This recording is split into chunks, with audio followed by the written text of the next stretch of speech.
ચાંદીપુરા વાયરસના જે પેશન્ટો જે દીકરાઓ બાળકોને દાખલ કર્યા હતા એમાં બે બરોડા ગોધરાથી દાખલ કર્યા હતા.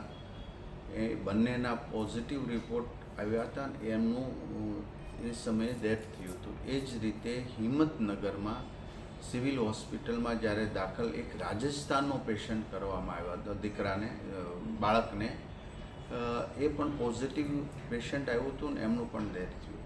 તો ચાંદીપુરા વાયરસથી અત્યાર સુધીમાં 3 બાળકોના ડેથ થયા છે અને એક બાળક વિસનગરનું છે, જેને અમે વડનગર હોસ્પિટલની અંદર દાખલ કર્યું છે, જે પોઝિટિવ છે.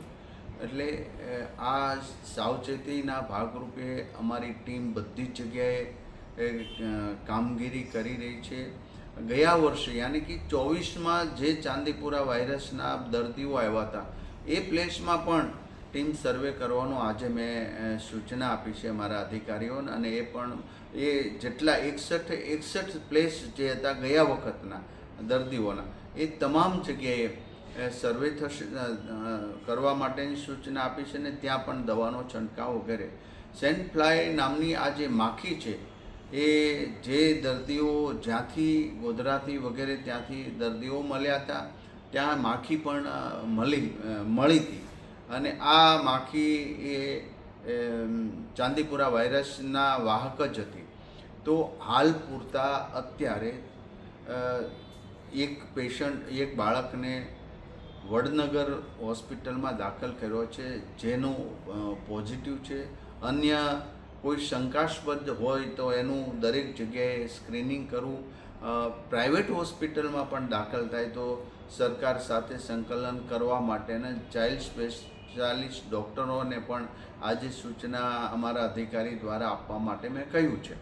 તો અત્યારે અમારી ટીમ સંપૂર્ણપણે ચાંદીપુરા વાયરસમાં જ્યાં જ્યાં કેસ શંકાસ્પદ હોય અથવા તો કેસ મળ્યા એ તમામ સર્વે થઈ ચૂક્યો છે, ત્યાં દવાનો છંટકાવ થઈ ગયો છે.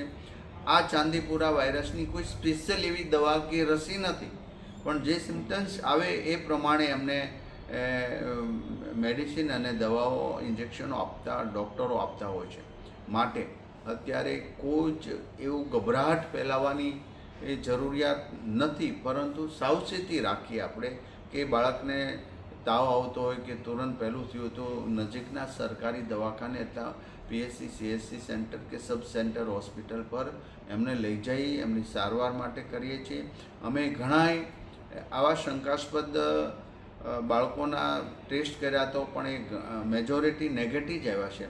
3 બાળકોના મૃત્યુ થયા છે, એમના પોઝિટિવ રિપોર્ટ હતા અને એક બાળક અત્યારે દાખલ છે એ પણ પોઝિટિવ છે.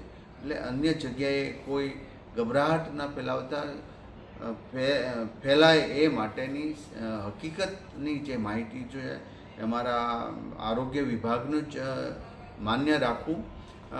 ઘણાય વોટ્સએપ સોશિયલ મીડિયામાં પોતપોતાના રીતે મૂકતા હોય, પણ એવી લેભાગુ તત્વો દ્વારા મુકાયેલી માહિતીમાં વિશ્વાસ ન રાખવો. રાજ્ય સરકારના અમારી ટીમ અને આરોગ્ય વિભાગથી જે સજેશન મળે અને જે માહિતી મળે એ સાચી હોય છે.